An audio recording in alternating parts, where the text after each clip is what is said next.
Here from Mudhoni from Limuru, and she says, good evening, doctor. I am a mother to a 20-year-old campus girl who has now decided to cohabit with her boyfriend. How do I persuade her to stop this madness? For I did not teach her to be what she is today. Mm-hmm.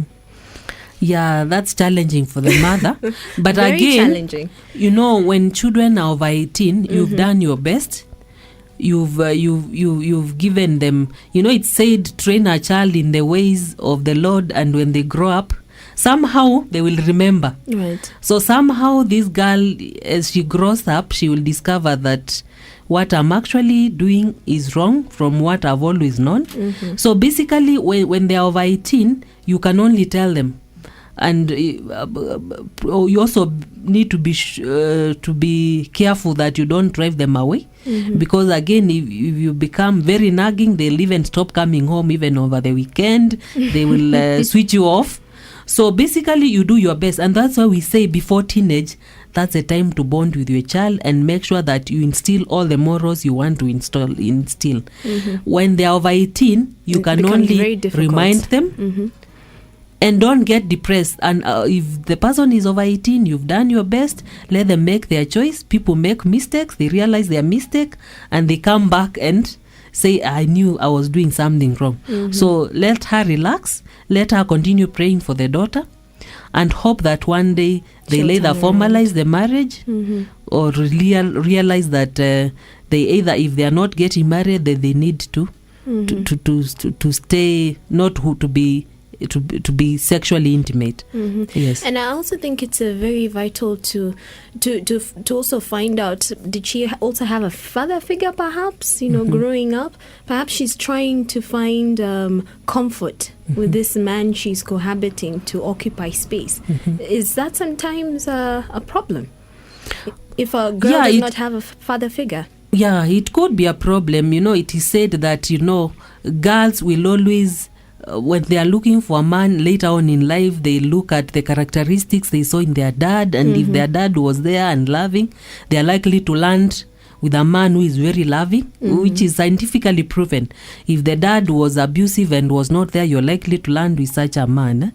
So that could be a possibility. It could just be peer pressure, right? Again, or it could just be either she's getting financial aid from this man. There are many things we don't know, but the only way we can know is for this father to be friendly to the girl and try and discuss what could possibly be causing that. And again, if really they are over 18, I know they are in college, is there a possibility that if they are so much in love, could they just get married and decide, let's not have kids until we finish our studies? Because you would rather get married and not sin than to continue living together and sin. Yeah. Wow, that is some real sound advice. I think I'll cross that path. There's a question here from Mark from Nairobi. He says, to what extent do you draw the line when it comes to protecting your children? And in this sense, it seems like protecting your children from what? from things, external pressures and forces? To what extent? Yeah, basically, you just, the things we've already mentioned, you bonding with your child, setting limits and making sure that your limits are followed. If they are not followed, you enforce consequences. I'm imagining that when this caller says overprotecting, does it mean overprotecting to the extent that they don't enforce consequences when the children misbehave? Or does it mean overprotectiveness to the extent that they cannot go to visit their friends next door when they are unaccompanied? Or is it overprotection in terms of, I don't want my kid to walk to school alone because the world is crazy and they might be abused on the way? Because it's rather broad. But again, we also need to realize that children need some protection. Especially, we know that people who abuse children are people the child knows. Could be a relative, could be a neighbor, could be a house help. So if it's protection against sexual abuse or physical abuse, they need to do it. But again, you need to balance. You need to allow this child also to explore the world and learn, and you also need to make sure that they are safe. So it's important to create a whole lot of trust whereby your child can come to you no matter the case. Huh? Yeah, and basically when you bond and become friends, they'll always tell you this and this happened. You'll be their friend. Before they consult their peers, they'll come to you first. And that is very, very important. Miracle Ndema from Nairobi says, Dr. Catherine, my husband seems to favor one child over the other. As a result, I have sibling rivalry. These manners can affect my children much later. What should I do about this? Yeah, that is a very big mistake for a parent to do, to show favoritism. This creates a sibling rivalry. It makes the other child who feels not favored also not achieve their best potential. So basically, each parent needs to love uniquely, because you'll always find your children are different. They have different talents. They have different challenges. So you need to keep praising each of their talents. For example, many parents will only praise the academic performance. Yes. They forget that this other child could be very talented in football, and you forget to help them promote that talent, take them for football matches, praise them when their team has won. So you need to love each child uniquely. You need to identify their talents, keep praising them, keep rewarding them for them. Each one of them, every child has a talent in them. And again, you also this caller is actually in dilemma because she says it's her spouse who is doing it, who is favoring one child over the other. Yeah. So basically they need to talk in privacy that I feel this is happening. Could you please control this, and because it's affecting the other child. So basically they have to discuss. It can actually affect the other child negatively. Oh dear. Yeah. All right. There's a question here from Pamela. She says, I'm a young mother and I have 2 daughters who have just hit their teenagehood years. How do I talk to them about sex, as I want them to be open with me? So this is a young mother. She really does not know how to go about that. How does she break it down? Do you bond? How do you say, oh, can you see that boy over there? He's cute. Then you try and find out if they'll now open up and say, yeah, mommy, I think he is, but maybe he should have had his hair different. And then you bring up the topic. How do you talk about these 2 young girls? By the way, basically when you're dealing with teenagers, you need to be careful to get their opinion even before you bring out your opinion.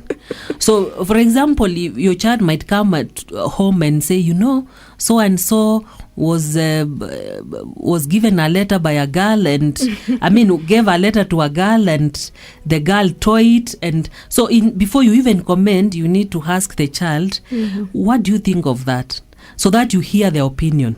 But again, about sexuality, parents need to start talking about it early. As early as the time when you hear any questions, where do babies come from? How does the baby move from the father to the mother? As they ask those questions, even when they are young, you need to actually answer them, and answer them honestly at their level. So sexuality, you can't wait until you start discussing it at teenage. You need to start it early. Now, for example, I have this little beautiful niece. She's about 4 years of age, and she came to me one day and she's like, Auntie, she saw a couple of clippings on a soap opera, and she came and she asked, Auntie, I wonder what mommy and daddy do when they go to the room. Do they sleep with clothes on or without clothes on? And I was dumbfounded. How do I explain this to this young girl? So my reasoning was, sweetie, don't worry. When you grow a little bit older, I'll explain it to you. Was I right or wrong, or should I have answered immediately? Okay, basically when you're faced with such a question, you need first of all to find out from the child what they know. Oh, yes. So why do you ask that? What do you think? Do you think people should sleep with clothes on? Then you get to know, because probably they'll open up and say, I have just seen on TV a man and his wife sleeping naked and all that. So you get to know what they actually know, because you might be thinking you're protecting them, and when they've heard it from school. So basically, once you hear what they know, then you can guide them by explaining to them that when people are married and they are old enough, then you can bring in the issue of sexual intimacy, that in marriage it's okay. But you need to be careful. First of all, you need to know what they know, because you don't want to assume they don't know when they actually know. That you tell them you know when you grow older, when they've already been told that marriage, when your dad and mom get in the room, they lock up and they have sexual intimacy. So you need to know it and actually give. It's embarrassing, but you have to give the correct information. So I gave the wrong information. Shame on me. We won't discuss that. Shame on me. Now, on to our very last question, since time is far much spent. There's one question that says, I have fallen out of love with my wife for 14 years. How do I tell her that I'm having an affair and I want a divorce because our communication is not good? That's sad. Very sad. Yeah, because I would have been happier if the person is saying it's 14 years, I've fallen out of love with my wife and I want to recreate it again. But it's unfortunate that they're asking for a divorce. And I really hope that he knows that divorce will come with its own consequences. The best thing would have been to work on their marriage and save it.